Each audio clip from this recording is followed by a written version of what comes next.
Ikaze mu makuru yo kuri uyu mugoroba wa tariki 29 ukwezi kwa 11 2025. Ni byinshi cyane rero byakomeje kugenda bigarukaho, tugiye kugenda tugarukaho muri rusange turebera hamwe amakuru akomeje kugenda avugwa. Yitwa Major General Jacques Nziza, umuyobozi wungirije wa komisiyo y'igihugu ishinzwe guseza no gusubiza mu buzima busanzwe. Amakuru menshi cyane kuri uyu mugabo tugiye kugenda tuyagaruka muri aka kanya gatoya, ariko kandi ndaza no kubabwira mu yandi makuru akomeje kugenda avugwa. Turaza kwibanda cyane kuri Major General Jacques Nziza, uyu wamaze kujya mu kiruhuko cy'izabukuru. Ndaza guca mu gihugu cya Uganda. Igihugu cya Uganda ndababwira amakuru yerekeranye na Perezida Kaguta Museveni. Yavuze ku bahungu be ndetse n'abana be muri rusange, avuga ko bose bamaze gutangira ibikorwa byo kwikorera. Akaba rero yashishikarizaga abaturage kwihangira imirimo, n'amagambo akomeye cyane yavugiye mu bikorwa akomeje byo kwiyamamariza umwanya w'umukuru w'igihugu muri iki gihugu cya Uganda. Hanyuma inzego z'umutekano z'u Rwanda ziri mu gihugu cya Mozambique, Cabo Delgado, zasuwe n'umukuru w'igihugu yitwa Daniel El Chapo Francisco, akaba yasuye ingabo z'u Rwanda ziri mu bikorwa byo kubungabunga amahoro n'umutekano muri iki gihugu cya Mozambique. Bwana Trump rero akaba avuga amagambo akomeye cyane. Trump ni perezida wa Leta Zunze Ubumwe za Amerika, akaba kuri wa 29 Ugushyingo 2025 yatangaje ko agiye gufunga ikirere cya Venezuela n'ikihebe n'ibice bikikije iki gice. Akaba rero ari amagambo yavuze, akaba rero hakomeje gututumba umwuka mubi w'intambara hagati ya Leta Zunze Ubumwe za Amerika ndetse n'igihugu cya Venezuela, aho Leta Zunze Ubumwe za Amerika zishinja iki gihugu igikoreshwa ari ibiyobyabwenge ndetse no kubikwirakwiza hirya no hino ku isi. Ikaze rero muri aya makuru ku buryo burambuye. Mbere ko dutangira nkubwire ngo amakuru ko kuri ryanditse ijambo subscribe ukandeho, cyangwa se niba ukoresha ururimi rw'igifaransa uguhanditse s'abonner ukande kunzogera, kugira ngo tukimara gutunganya amakuru yacu, ibiganiro byacu ajye ahita akugeraho ako kanya. Ansuhuza kandi mikaze mwese mudukurikiye muri mu Rwanda, muri mu karere k'ibiyaga bigari, namwe muri ku migabane itandukanye, muri ku mugabane wa Amerika, muri ku mugabane w'Uburayi, muri ku mugabane wa Australia ndetse n'umugabane wa Asia, ariko by'umwihariko nsuhuza inshuti zacu ziri mu gihugu cya Canada, Belgique ndetse n'igihugu cy'Ubufaransa. Ntabwo twasiga namwe rwose, barimo ba Jadon bari muri Leta Zunze Ubumwe za Amerika ndetse n'abandi batandukanye. Ikaze rero muri amakuru ku buryo burambuye. Major General Richard Jacques Nziza, umuyobozi wungirije wa komisiyo y'igihugu ishinzwe guseza no gusubiza mu buzima busanzwe abari abasirikare, arasaba abanyarwanda bakiri mu mashyamba ya Kongo gutaha. No kuvuga aravuga aba FDLR ndetse n'abandi banyarwanda muri rusange mu gihugu cyabo, ariko hakaza n'abagabo, kuko mu bataha buri gihe baba ari abana ndetse n'abagore. Yabigarutseho mu nama rero yagiranye n'abantu b'ingeri zitandukanye mu karere ka Rubavu, barimo abayobozi, abanyamadini, abahoze ari abarwanyi, abahagarariye abacuruzi n'abandi. Aho rero yasabye buri wese ushaka kujya muri Kongo cyangwa se kuvugana nabo bakiri mu mashyamba y'icyo gihugu, kubabwira bagataha bagafatanya n'abandi kubaka igihugu cy'u Rwanda. Agira ati ntitugomba gutegereza HCR ngo abe ariyo izana bariya bari hakurya muri Kongo. HCR na UNICEF bazana abana n'abagore gusa, kandi nabo baza bameze nabi, abana bararwaye bwaki, ariko bagera hano bagashyirwa mu bigo bya ECD bakitabwaho. Ati mu mezi abiri bakaba rero bakize, ariko turashaka kuhaza n'abagabo. Yungamo agira ati mwebwe bacuruzi mwambuka umupaka mukajya gucururiza hakurya aho bamwe mugera za Masisi n'ahandi, abanyamadini mujyayo ati mubiterane, mbese ubu ni urujya n'uruza. Iyo mugezeyo ariko n'abanyarwanda babatwara ati kuri moto bafite amakarita y'abanyekongo. Ati mu byo rero mwagiyemo byose mujye mubabwira batahe bagaruke mu Rwanda, nibashaka baze barebe uko u Rwanda rumeze, hanyuma basubireyo babwire abandi, ariko ntidutegereze HCR. Major General Richard Jacques Nziza komeza avuga ko mu banyarwanda batahuka bavuye mu mashyamba ya Kongo 70% ari abo mu karere ka Rubavu. Ariho rero ahera asaba abanyarubavu gushishikariza abakiri hakurya gutaha, cyane ko birirwanwa iyo bageraho hakurya muri Kongo. Yabwiye kandi abitabiriye iyo nama ko abanyarwanda bafite imbaraga n'umutima ukunda igihugu cyabo, bityo ko icyo bakwiyemeza kitabananira. Ati mu gihe tuvuga rero ururimi rumwe, ubutumwa burihuta. Urugero ni uburyo abanyarwanda bari hirya no hino ku isi bavuganye ubutumwa bugatambuka bujyanye no kubohora igihugu kandi bikagerwaho. Ubu noneho rero dufite n'ubushobozi burimo ubumwe bw'abanyarwanda kureba kure iyo tumaze rero kugeraho. Ati n'ibindi ubushobozi rero no gutekereza kimwe bigomba kandi kudufasha gucyura bene wacu baheze ishyanga kubera ubuyobozi rero bubi buraho bari bwagize ibikoresho kubera FDLR ndetse n'amabwiriza mabi. Yakomeje yibutsa rero buri wese gufata inshingano zo gukomeza kwegera abo banyarwanda bari muri Congo, bakababwira ibyiza by'u Rwanda, cyane ko hari na benshi bataruzi, bakababwira ko rufite umutekano, ko utashye afatwa neza nk'abandi banyarwanda. Major General Jacques Nziza rero yavuze ko kuva muri Mutarama uyu mwaka abari abarwanyi batashye bageze kuri 800 nk'uko yakomeje kugenda abigarukaho.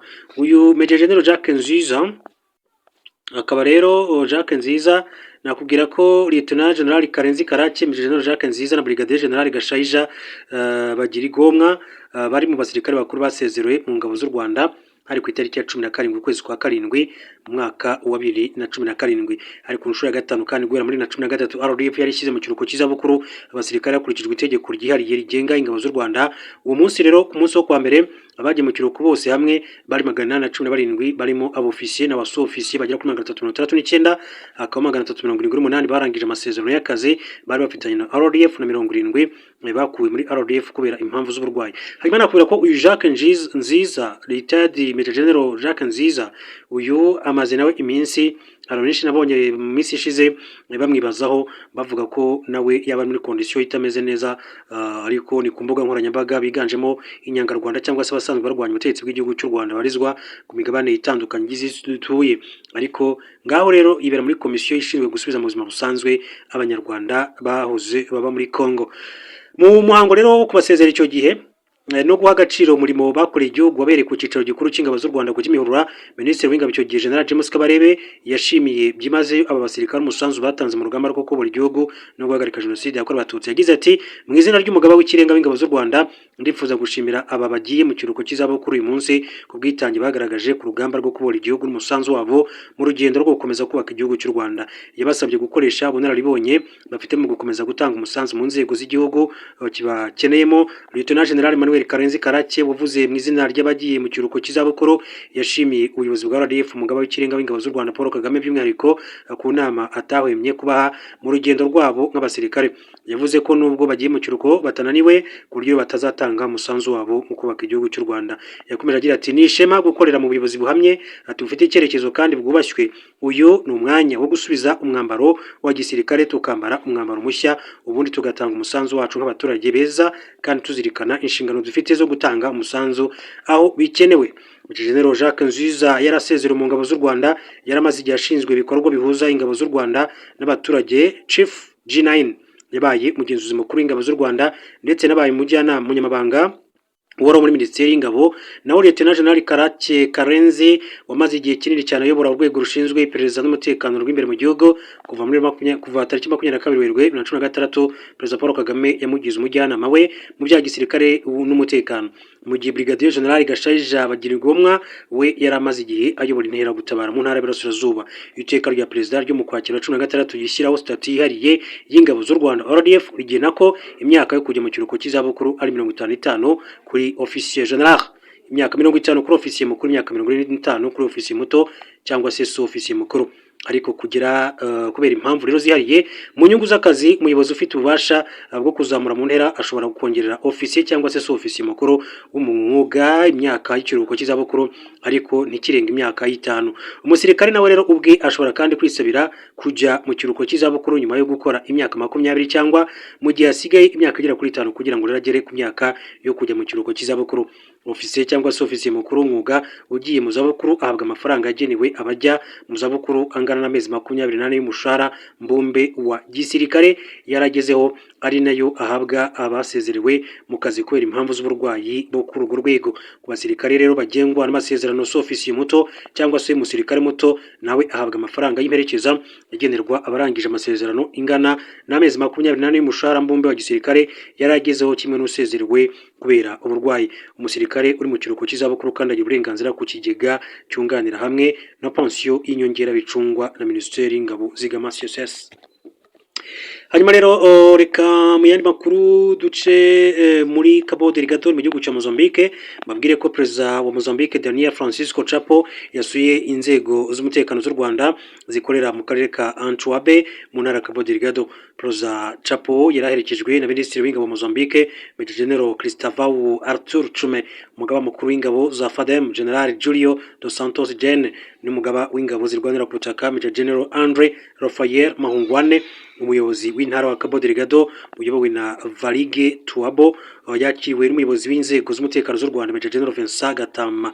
Chapo yahawe ishusho y'umutekano mu gace ingabo z'u Rwanda zikoreramo nyuma agirana ibiganiro n'ingabo n'abapolisi b'u Rwanda. Mu butumwa yatanze President Chapo yashimye imirimo ingabo na polisi y'u Rwanda zifatanyije n'iza Mozambique bari gukora mu rugamba rwo kurwanya iterabwoba, abasaba gukomeza ingamba zigamije kurwanya ibikorwa by'iterabwoba. Ati ndashimira cyane ingabo z'u Rwanda kubw'akazi k'indashyikirwa zikora muri Mozambique byatumye umutekano ugaruka muri ntara, mukomeze mukorere hamwe n'abavandimwe banyu hano. Ati kuko nta terambere ryagerwaho hatari amahoro n'umutekano. President Chapo yibukije ko iterabwoba atari ikibazo cya Mozambique gusa ahubwo ari ikibazo cy'isi yose, ariyo mpamvu ubumwe bufatanye buhamye n'imikoranire myiza hagati y'inzego z'umutekano z'u Rwanda n'ingabo za Mozambique ari ingenzi mu kurirwanya. Yanibukije ko imishinga itandukanye igiye gusohokorwa bityo amahoro n'umutekano ari ingenzi mu kubungabunga ibikorwa by'iterambere by'igihe kirekire. Akaba rero ari President Daniel Francisco Chapo wa Mozambique.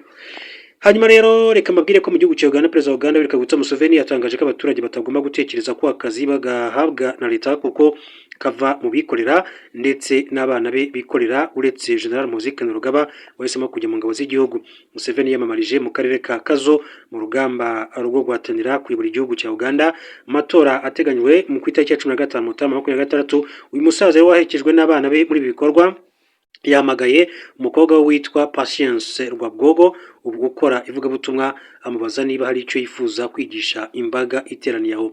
Nyuma y'iminota mike Museveni yagize ati pasiteri arangije amashuri muri Minnesota yahise atangira korora inka, ni umworozi n'umuhinzi ashoboye byose. Museveni yavuze ko na barumuna b'umukobwa be bose binjiye mu rugendo rwo kwikorera, n'abuzukuru be bose batera ikirenge mu cy'ababyeyi babo. Ati abana banjye bose barikorera usibye Muhoozi niwe uri muri guverinoma kubera urukundo akunda igisirikare, niwe wenyine uri gukora muri guverinoma yanyu.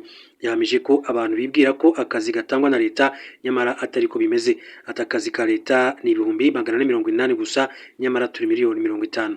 Museveni yavuze ko inganda zashyizwe mu gihugu mu bihe bitandukanye zahaye akazi abarenga 1,300,000 muri iki gihugu cya Uganda.